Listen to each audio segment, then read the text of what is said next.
আজকে আপনারা এখানে মানববন্ধনে সমবেত হয়েছেন, সবাইকে ধন্যবাদ জানাচ্ছেন। আপনারা জানেন খুনি হাসিনা পালিয়ে গেল, বাংলাদেশ আজকে 1 বছর অতিবাহিত হয়েছেন, কিন্তু খুনি হাসিনা পালিয়ে গেল, বাংলাদেশের বিরুদ্ধে ষড়যন্ত্রগুলো বন্ধ হয়ে আজকে এইখানে বসে বাংলাদেশ ইলেকশনের বিরুদ্ধে ষড়যন্ত্র করা হচ্ছে। জালিয়া পালং ইউনিয়ন দক্ষিণ জালিয়া পালংয়ের পাশে তার বিরুদ্ধে তীব্র প্রতিবাদ গড়ে তুলেছেন। আমরা আগামী দিনে এইখানে কোন এরকম ষড়যন্ত্র আমরা বরদাস্ত করা হবে না। বাংলাদেশকে ভারতীয় চক্রান্তবাদীদের বিরুদ্ধে আমরা যেরকম প্রতিরোধ গড়ে তুলেছেন, আগামীতে পশ্চিমা সাম্রাজ্যবাদীদের বিরুদ্ধে সেরকম প্রতিরোধ গড়ে তুলে আজকে এইখানে বসে বাংলাদেশের বিরুদ্ধে, বাংলাদেশের আগামী জাতীয় সংসদ ইলেকশনের বিরুদ্ধে যে ষড়যন্ত্র করা হচ্ছে, বাংলার জনগণ সেটা মেনে নেবে। সুপ্রিয় উপস্থিতি, দীর্ঘ লড়াই সংগ্রামের বিনিময়ে খুনি হাসিনা শেখ হাসিনাকে বাংলাদেশের ক্ষমতার মস্তক থেকে ছাত্র জনতা আজকে বিতাড়িত করতে সক্ষম হয়েছে, কিন্তু ষড়যন্ত্র থেমে যায়নি। ষড়যন্ত্র থেমে যায়নি, তার ধারাবাহিকতায় কিছু কুচক্রী মহল যারা এই ক্ষমতায় আসতে পারবে না, তারা এখানে বাংলাদেশের বিরুদ্ধে ষড়যন্ত্র করছেন।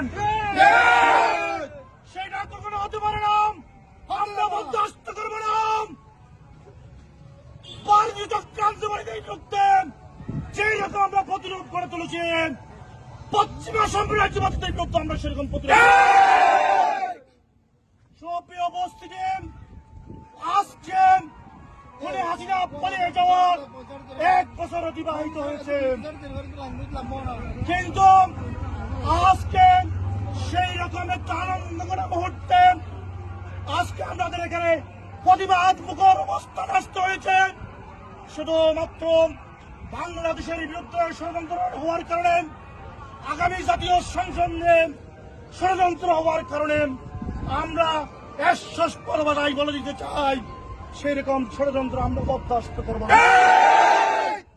বাংলাদেশকে আরেকটি 1-11-এর দিকে ধাবিত করা হচ্ছে। গতকাল একটি উপদেষ্টা বলেছেন বাংলাদেশ থেকে 1-11 সৃষ্টি হওয়ার সম্ভাবনা তৈরি হয়েছে। আমরা যারা 16 বছর এইখানে রক্তের বিনিময়ে, রাজপথে গ্রামের বিনিময়ে স্বৈরাচার শেখ হাসিনাকে পতন করেছেন, তারা বাংলাদেশের বিরুদ্ধে, বাংলাদেশের সার্বভৌমত্বের বিরুদ্ধে কোন ষড়যন্ত্র বরদাস্ত করবে না। ছাত্র জনতা, উপস্থিত ভাই বন্ধুরা, আপনাদেরকে বলছি, আগামী দিনে যেখানে বাংলাদেশের বিরুদ্ধে ষড়যন্ত্র দেখবেন, সেখানে আমরা সমবেত হয়ে ওই প্রতিরোধ গড়ে তুলবে। বাংলাদেশ আজকে 5 আগস্ট 2 সহস্রাধিক রক্ত ঋণে অর্জিত স্বাধীনতা। দীর্ঘ 16 বছর আমরা বিএনপির নেতা কর্মীরা, প্রায় 4,000-এর অধিক নেতা কর্মী বিএনপির শহীদ হয়েছে।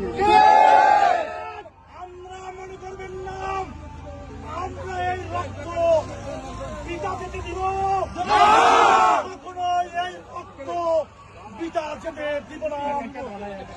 আমাদের বুকের উপর, আমাদের রক্তের উপর, আমাদের গ্রামের উপর এই স্বাধীনতা আমরা কোন বিদেশে প্রভুদের কাছে বিক্রি হতে।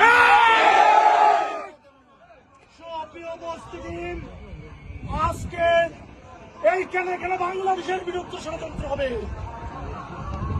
সারা 47,000 বর্গ কিলোমিটারের বাংলাদেশের ভূখণ্ডে যেখানে বাংলাদেশের বিরুদ্ধে ষড়যন্ত্র হবে, সেখানে বিপ্লবী ছাত্র জনতা তার প্রতিরোধ করে তুলবে। আপনাদেরকে বলতে চাই, এই রক্ত দিয়ে কেনা এই গ্রামের উপর অর্জিত স্বাধীনতা আমরা কখনো অন্যদের হাতে পুতুল হতে দেব না। সুস্পষ্টভাবে ষড়যন্ত্রকারীদেরকে জানিয়ে দিতে চাই, আপনারা বাংলাদেশের দক্ষিণ প্রান্তে এসে বিলাসবহুল হোটেলে বাংলাদেশের বিরুদ্ধে ষড়যন্ত্র করবেন, বাংলাদেশের আগামী জাতীয় সংসদ ইলেকশন বানচাল করে দেওয়ার ষড়যন্ত্র করবেন, সেটা এই বিপ্লবী জনতা মেনে নিবে না। তাই আগামী দিনে যে কোনো সময় যে কোনো ষড়যন্ত্রের বিরুদ্ধে এই প্রতিবাদী বিপ্লবী চরিত্র আমাদের সবসময় মুখে ধারণ করতে হবে।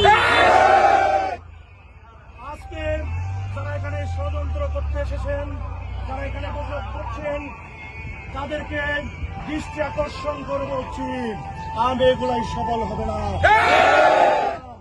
আগামী জাতীয় সংসদ যথাসময়ে ফেব্রুয়ারির মধ্যে বাংলাদেশের জাতীয় সংসদ ইলেকশন হবে, কেউ রুখে দিতে পারবে না, কেউ রুখে দিতে পারবে না। বাংলাদেশের ভাগ্য বাংলাদেশের মানুষের নির্ধারণ করবে, বাংলাদেশের ভাগ্য বাংলাদেশের প্রধান নির্ধারণ করবে, কেউ বিদেশিরা আমাদের ভাগ্য নির্ধারণ করতে পারবে না, কেউ নির্ধারণ করতে পারবে না। তাই সবাইকে যারা এখানে মানববন্ধনে এসেছেন সবাইকে ধন্যবাদ জানিয়ে আজকে আমাদের যে অন্য একটা প্রোগ্রাম আছে আমরা সেদিকে রওনা দিব। সবাইকে আমরা যেখানে এসেছেন সবাইকে আন্তরিক মুবারকবাদ ও ধন্যবাদ জানিয়ে আজকের মানববন্ধন প্রোগ্রাম এখানে সমাপ্ত। চলতে চলতে চলতে লড়াই চলবে।